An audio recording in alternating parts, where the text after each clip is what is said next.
What is up everyone, Augustina here and welcome back to Augustina channel here and once again. Jadi kemarin tuh kita baru aja sebentar aku mau majuin meja dulu ya. Oke, jadi kemarin kita baru aja bikin video tutorial bagaimana caranya untuk belajar tentang Laravel 11 dan Laravel Filament PHP gitu kan. Jadi buat kalian yang nggak tahu atau mungkin kalian baru terjun di dunia programming gitu kan dan mungkin akan mencoba untuk belajar Laravel gitu misalnya. Nah, jadi ada satu package yang namanya Filament gitu kan. Dan aku udah bikin video tutorialnya selama 1 jam dan mungkin itu tidak lengkap dan mungkin itu tidak masuk ke kalian semuanya gitu kan. Tapi yang nonton tuh banyak. Tapi yang nonton tuh menurutku itu sangat banyak banget sih by the way guys.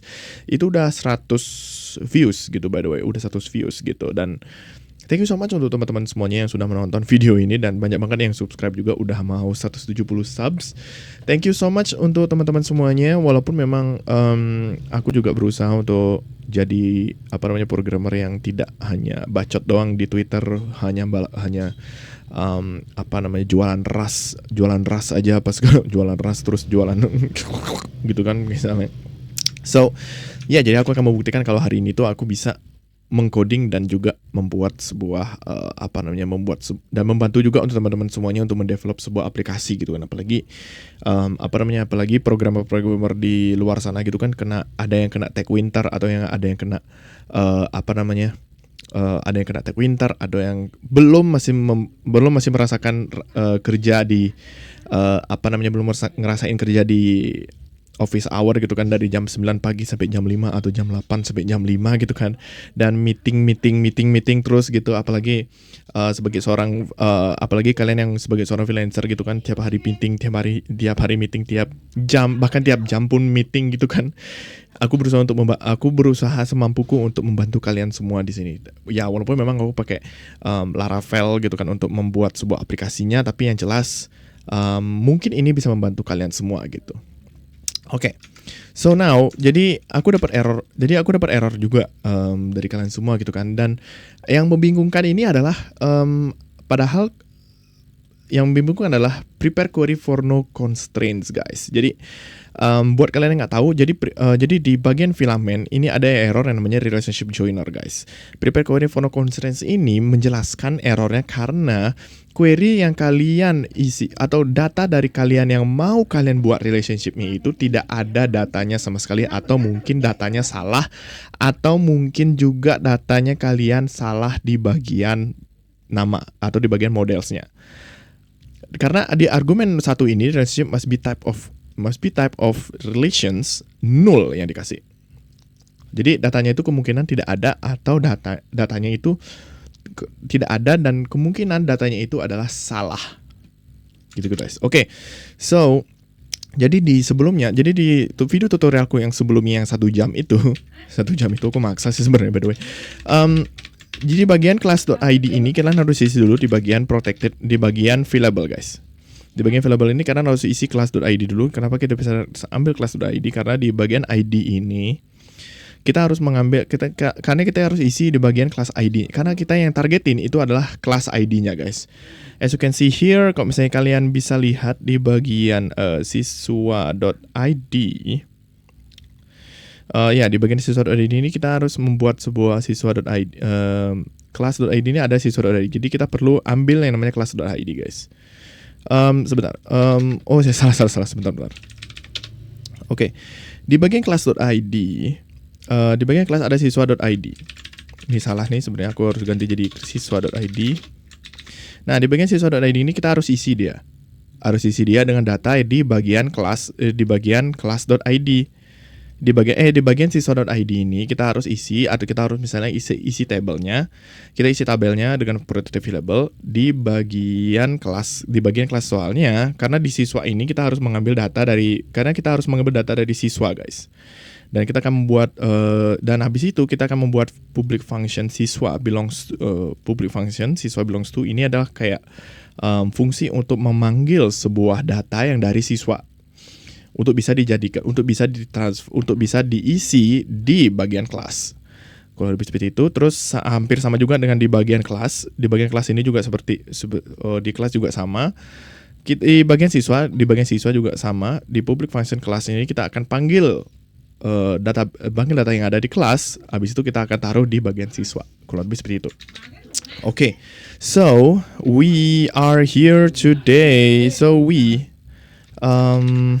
Sebentar, kita akan coba apakah dia mau. Oh ya, sama lagi satu juga untuk migrations sama resource-nya. Di class resource kita akan membuat select dulu. Kita akan select di bagian filamen ini ada yang namanya select, guys. Di bagian select terus kita import importnya itu di forms, components sama select. Terus kita make di sini siswa ID, namanya siswa ID, sesuaikan sama yang ada di sini ya, siswa.id di sini. Kalian harus di database-nya. Terus kalian buat require, ada opsinya yang namanya require juga boleh. Terus relationship-nya ini harus kalian yang namanya models-nya, guys. Nama modelnya ini kebetulan yang namanya siswa.php. Jadi kalau misalnya kelas siswa, ini adalah kelas siswanya. Jadi kalian harus nargetin yang siswa ini ke bagian relationship-nya ini. Lalu title atributnya itu apa namanya? Nama siswa. Jadi di bagian sini ada yang namanya nama siswa. Jadi kalian harus jadi kalian harus nargetin yang namanya nama siswa gitu. Tergantung dari kalian nama modalnya seperti apa. Terus di bagian label, ini cuma opsional aja sih. Ini bagian label ini namanya siswa, biar nggak pakai yang namanya siswa ID.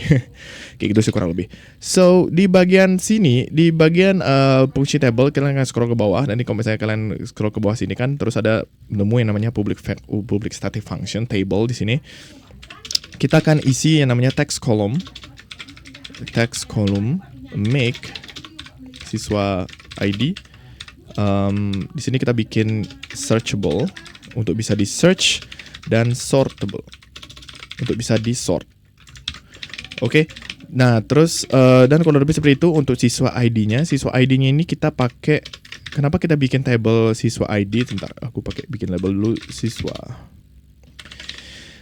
Terus kenapa kita bisa pakai yang namanya siswa ID karena memang kita akan harus memperlihatkan, kita harus menampilkan siswa tabel dari siswa ID-nya, siapa aja yang masuk ke kelas sebenarnya itu dan apa segala macamnya. Kurang lebih seperti itu.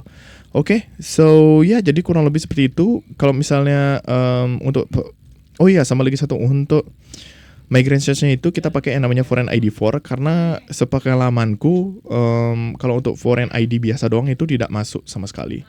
Tidak masuk tidak masuk datanya, tidak masuk apa segala macamnya. Jadi kalau misalnya pas mengganti jadi foreign ID 4, dia akan otomatis langsung membuat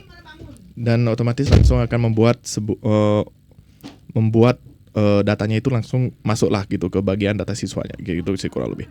So ya kurang lebih seperti itu sih untuk relationship-nya.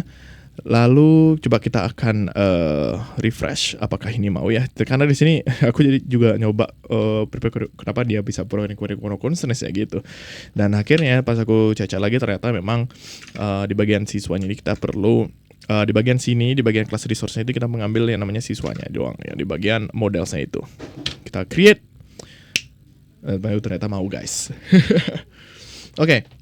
So, jadi kita bikin nama kelasnya kelas 7E gitu misalnya. Ini adalah kelasku pas masih aku SMP by the way, dan kita akan select optionnya karena select option ini adalah masih kosong, guys. Jadi kita perlu bikin yang namanya siswa terlebih dahulu. Kita akan bikin new siswa. Kelas siswanya juga masih belum ada. Jadi jadi kita mungkin sama lagi satu, kita mungkin kayaknya perlu kelasnya ini kayaknya nggak perlu deh kita bikin sih. Sebentar. Siswa kelas ID. Kita nggak perlu bikin. Probably kita nggak perlu bikin ya. Untuk siswa kita nggak bikin siswa stable-nya kita masih belum perlu buat. Supaya datanya itu kita bisa masukin, soalnya otomatis langsung gini, kita nggak boleh nullable soalnya, nggak boleh nullable, guys, nggak boleh kosong lah istilahnya gitu. Oke, so kita akan migrate fresh dulu, terus kita clear, terus di bagian sini kita refresh dulu lagi ulang, terus kita admin@admin.com, passwordnya admin gitu misalnya. And so kita akan isi kelas dulu terlebih dahulu. Siswanya yang ternyata isi ya. Oh ya, kita lagi pilih siswa dulu deh.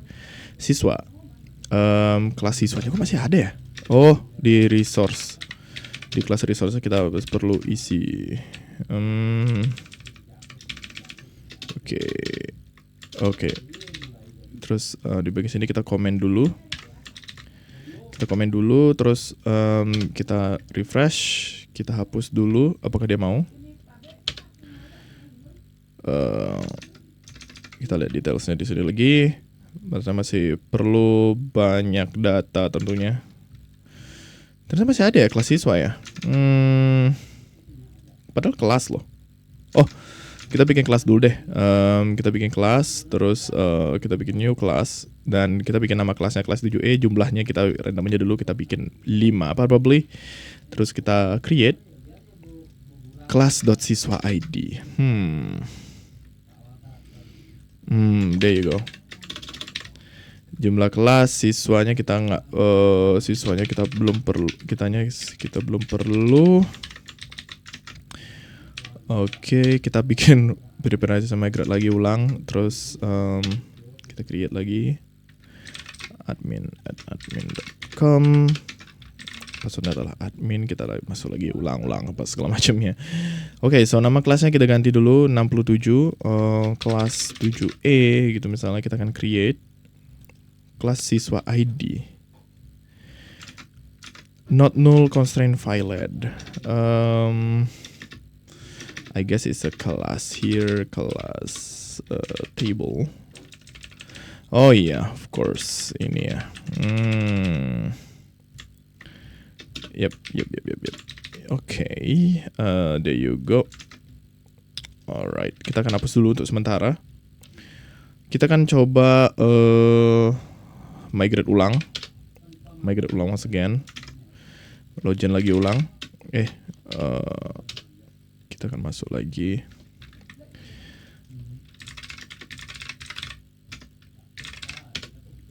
Oke. Kita akan masuk ke 7E. Jumlah kelasnya kita ganti jadi 5 aja. Kita akan create.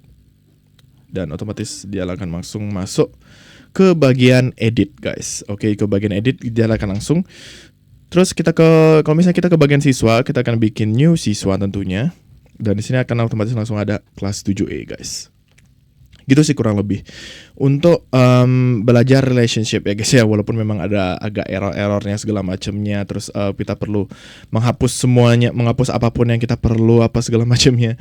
Tapi yang jelas kurang lebih seperti itu sih untuk belajar basic dari relationshipnya juga. Tergantung kalau misalnya kalian mau bikin kayak ada beberapa opsi juga untuk teman-teman semuanya. Kalau misalnya kalian cek di bagian filament PHP, terus kalian terus kalian cari yang namanya terus misalnya kalian cari yang namanya relationships, kolom relationships ini seperti ini.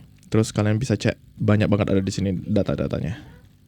Banyak banget di sini ada, kalian bisa cek juga di di documentationsnya apa segala macamnya. Kalian juga perlu apapun, kalau misalnya kalian perlu apapun di sini kalian banyak banget ada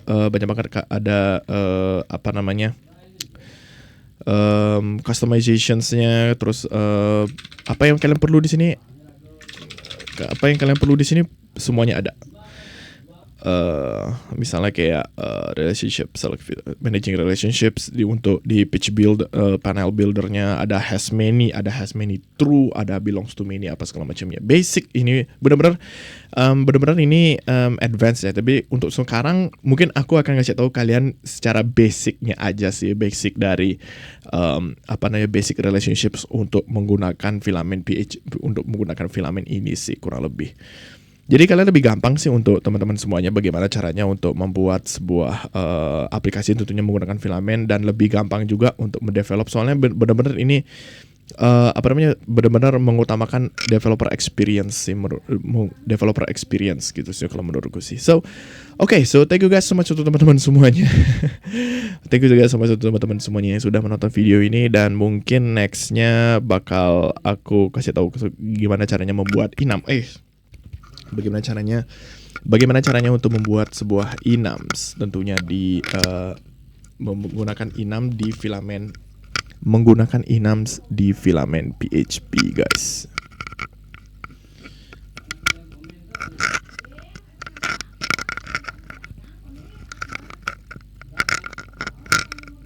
will see you guys in the next episode. Bye bye.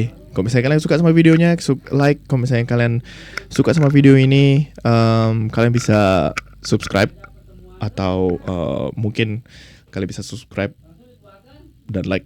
Kalau misalnya kalian suka, kalau misalnya kalian ada masukan atau segala macam, kalian bisa komen video ini, and I will see you guys in the next episode. Bye bye.